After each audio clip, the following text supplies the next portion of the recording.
Sir Ian McGeechan didn't want to make a fuss out of having prostate cancer, but as the only winner of British and Irish Lions tours as a player and coach, the Lion King realises the power of using his platform and status to raise awareness, giving his first television interview to Sky News about his diagnosis and treatment.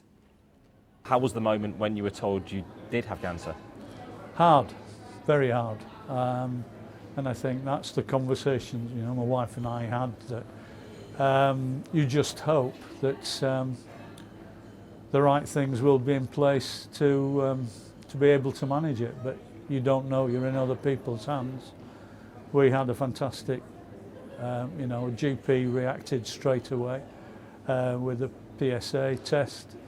My wife realised there might be something not quite right when I normally sleep for 9 or 10 hours a night and was going to the loo twice in the night, that something, just to go get it seen, just have a word with the GP, and it was picked up from there. PSA, then a biopsy, MRI scan, and they found it relatively early and monitored it for a year, and then it changed grades in parts, and so they introduced me to hormone therapy and radiotherapy. So that was fairly intense. That was the early part of this year. How was it going through the radiotherapy? Were you Oh no, concerned? It was great. There's an incredible cancer wing here in Leeds, the Bexley wing. The staff are unbelievable. You look at, I just go in there and every time I walked in and said, this is the very best of the NHS. As what they did, everything timed, just outstanding work, really. And yes, I was there every day for a month. I finished the treatment at the end of April and then had a follow-up test in end of May, and the PSA was down to 0.8, which effectively said, look, it's gone. So when you hear that after having heard somebody say to you, you've got cancer, is quite special. How is your health? Prostate cancer's all gone and under control, so delighted. The 78-year-old is highlighting the lack of national screening programme for prostate cancer, despite 63,000 men being diagnosed annually in Britain and 12,000 dying. Prostate-specific antigen blood tests are only routinely made available to over 50s, with the NHS questioning their reliability. The fact that it's caught early, and I think that's the big thing, is for men, there has to be a screening programme, I think, because prostate cancer is, recoverable, and it would be a great shame if people miss that opportunity to have a scan, and not just be able to have it there, rather than be asking, can you, can't you? It needs, I think, that support from government. What age do you think tests should be available from? Well, it makes sense from 50. I know Sir Chris Hoy was a bit younger, but I think, if you do it to the majority of people that can, and if you've got cancer in the family, then it just makes sense to be able to offer that screening and just educate people and make them aware of what some of the symptoms are, because there are not a lot. I didn't feel ill. I felt fine. It's a blow when it hits you that a consultant tells you you've got cancer, but when you look at what's there now in place to treat it, everybody should have the opportunity and to find out early, sooner rather than later. Do you feel you've got a new lease of life now? Absolutely, yes, yeah. Still doing some rugby coaching and looking after some young coaches, and walk our dogs every day.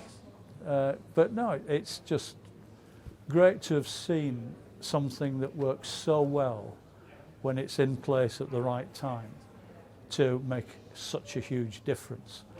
And that, you know, cancer and treating cancer is so readily available there if people know about it and can assess it. Sir Ian went on an unprecedented 7 Lions tours. Twice as a player, winning in 1974 in South Africa, 5-time coaching, triumphing as head coach in Australia in 1989 and in South Africa in 1997. There is a Lions shirt there from 1974. What does it make you think about? It means a lot when you look back and you think what we actually achieved on that tour, that to go 22 games unbeaten and playing, for me, playing with some of the best rugby players I think that Britain and Ireland have ever produced. So, you know, JPR Williams, Gareth Edwards, and it was just a fantastic tour. The fact that you went on to another Lions tour as a player and then winning the Lions as head coach. No one else has ever been a winning player and coach of the Lions. No, I do feel privileged to have had those opportunities. I didn't anticipate coaching after playing in that respect, and then have that opportunity again, just to be with the best players that we produce and thankfully win as well. And 1997 really is for so many the iconic Lions tour, winning in South Africa. Yeah, it was a lot of things in place just at the right time, I think. Very good group of players. Learned the lessons from the previous tour when it had been selected by committee, and Fran Cotton, the manager, Jim Telfer and myself picked all those players because I said, well, if I'm going to fail, I want to fail with the players I've chosen, not somebody else. And it was just a fantastic chemistry on the whole tour. And again, outstanding players. Martin Johnson, captain us, you know, one of the big sides for the first time. But just an unbelievable experience. Sir Ian bridged the amateur and professional eras in rugby union. Is rugby now on the brink of another new era, with a breakaway offering a financial bonanza? R360 is the controversial plan for 12 global franchises travelling the world for matches. But players have been warned they won't be selected for England and Scotland and many other nations if they sign up.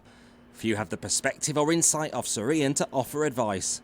Are you concerned that rugby will tear itself apart? They want to play international rugby and they want to play British Lions and everything else. And yes, money is important in some respects, but I think the great thing about rugby players is they want to represent their country and they want to play for the British Lions if they can, I think. And having that opportunity only occurs if you come through your local club where people relate to you and it goes forward. They follow your journey through international rugby and, as I say, forward to the performances that you produce in international or Lions jersey, and that opportunity will stay within the game. And I think I'll be very surprised if there's a major change for all the key young top players moving away from the game as we have it.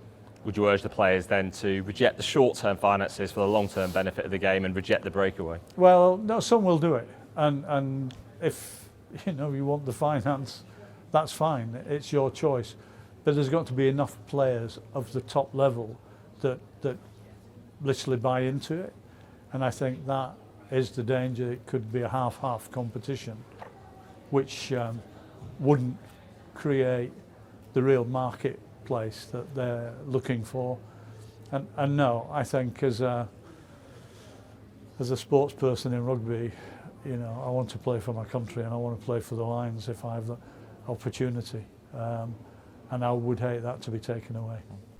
Sir Ian is testament to how significant, how special it is to win with the Lions and with Scotland. His achievements celebrated at Leeds Beckett University, entering the Sport Hall of Fame, but still working in rugby, feeling fit and healthy again. Rob Harris, Sky News, Leeds. All right, pleasure.